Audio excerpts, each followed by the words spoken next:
Israeli Prime Minister Benjamin Netanyahu has claimed that Israel has achieved historic victory over Iran and has achieved all of the war's goals. In a statement from the Prime Minister's office, it was revealed that this declaration followed a phone call with US President Donald Trump. The statement read, "Following President Trump's conversation with Prime Minister Netanyahu, Israel refrained from further attacks." It continued, "In the conversation, President Trump expressed his immense appreciation for Israel, which achieved all of the war's goals. The president also expressed his confidence in the stability of the ceasefire." The Israeli military, meanwhile, has acknowledged the ceasefire with Iran. In a statement, the Israel Defense Forces said, "Now the focus shifts back to Gaza." Chief of the General Staff Lieutenant General 𝐒𝐭𝐲𝐬 said the military had concluded a significant phase, but the campaign against Iran is not over. He claimed Israel has set Iran's nuclear project back by years, and the same applies to its missile program. Meanwhile, Iranian Foreign Minister Araghchi has said that Tehran is now more determined to maintain its nuclear program following the 12-day Israeli assault. Speaking to 𝐿-Araghchi, Araghchi stated that Iran has exerted great effort to acquire nuclear technology. He emphasized that the Iranian people have endured many challenges and that a war was imposed on the nation over this issue. He concluded by saying, "It is certain that no one in Iran will give up this technology."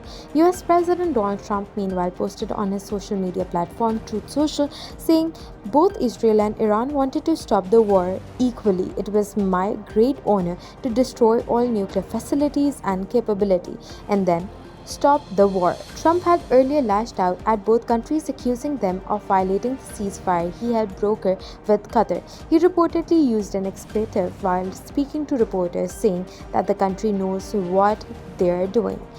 Trump later spoke with Prime Minister Netanyahu and was described by reports as exceptionally firm and direct about maintaining the ceasefire. He also shared text messages from NATO's Secretary General Mark Rutte, who praised Trump's response to Iran.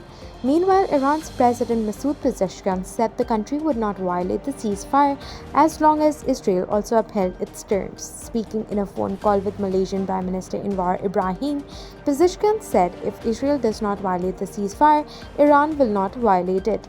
He added, "The Iranian people have once again shown that despite some problems and grievances, they will stand united against the enemy's invasion until the end." In a separate phone call with Saudi Crown Prince Mohammed bin Salman, Pezeshkian stated that Iran is ready to resolve issues with the United States based on international frameworks. The head of the UN's International Atomic Energy Agency, Rafael Grossi, also commented on the situation. He welcomed announcements made about Iran and said, "Resuming cooperation with the IAEA is key to a successful diplomatic agreement to finally resolve the dispute over Iran's nuclear activities." Grossi said he had written to Iran's foreign minister proposing a meeting soon and emphasized that IAEA inspectors had remained in Iran during the conflict. He confirmed extensive damage at several nuclear sites in Iran, including uranium conversion and enrichment facilities. He noted some localized radioactive and chemical release, but stated there were no reports of increased off-site radiation levels. British Prime Minister Keir Starmer also weighed in, stating that the ceasefire must hold. Posting from the Netherlands ahead of the NATO summit, Starmer said, "This is an opportunity to secure much-needed stability in the Middle East. Iran must never be allowed to develop a nuclear weapon, and they must now return to the table and work towards a lasting settlement." Earlier, Starmer had discussed the Iranian attack on a US base with the Emir of Qatar.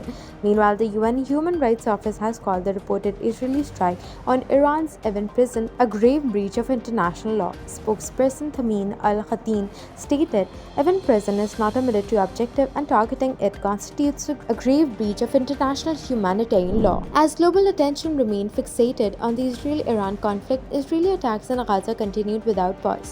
According to health authorities in the enclave, at least 870 Palestinians were killed by Israeli forces during the 12-day war between Israel and Iran. France's foreign ministry denounced the attack near an aid distribution center in central Gaza, stating that several dozen were left dead and wounded. The Israeli military said the incident was is under review. Israel's military chief of staff Eyal Zamir declared that while a significant chapter had concluded, the campaign against Iran was far from over.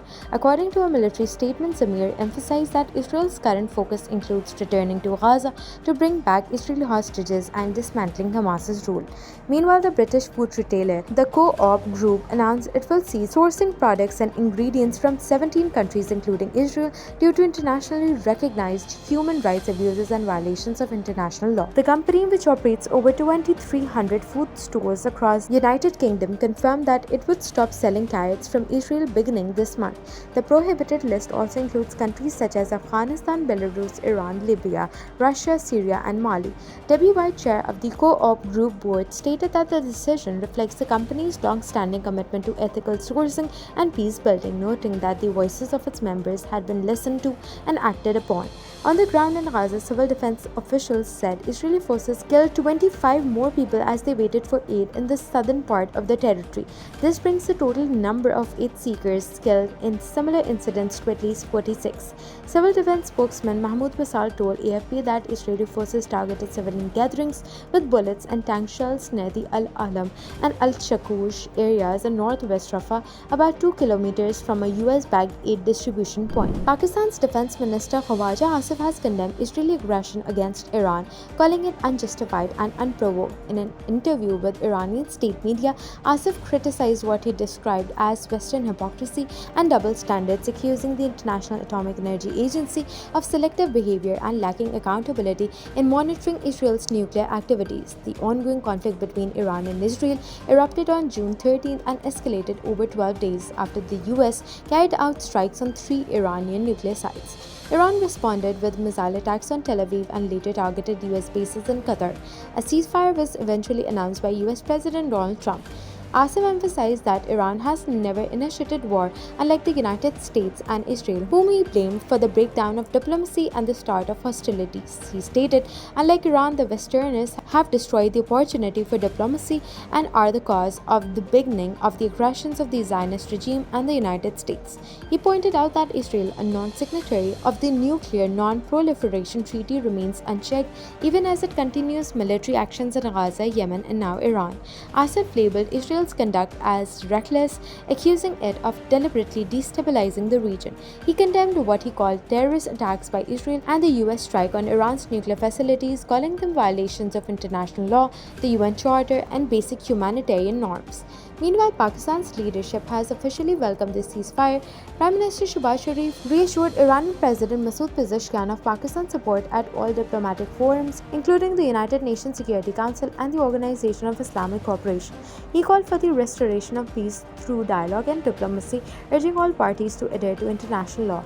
President Pezeshkian thanked Prime Minister Sharif for Pakistan's consistent and principled support and recognized Islamabad's constructive role in the crisis. Foreign Minister Sagra also welcomed the ceasefire, expressing hope for lasting peace and stability in the region. Both Iranian and Pakistani leaders stressed unity among Muslim nations during this challenging time. In Pakistan, 6 people were killed and 7 were injured after a passenger bus caught fire after colliding with a loader rickshaw carrying petrol on the western bypass in Quetta, police said on Monday. In a statement, Balochistan government spokesperson Shahid Rind expressed sorrow over the incident. He also said that all possible help and support will be provided to the affected families.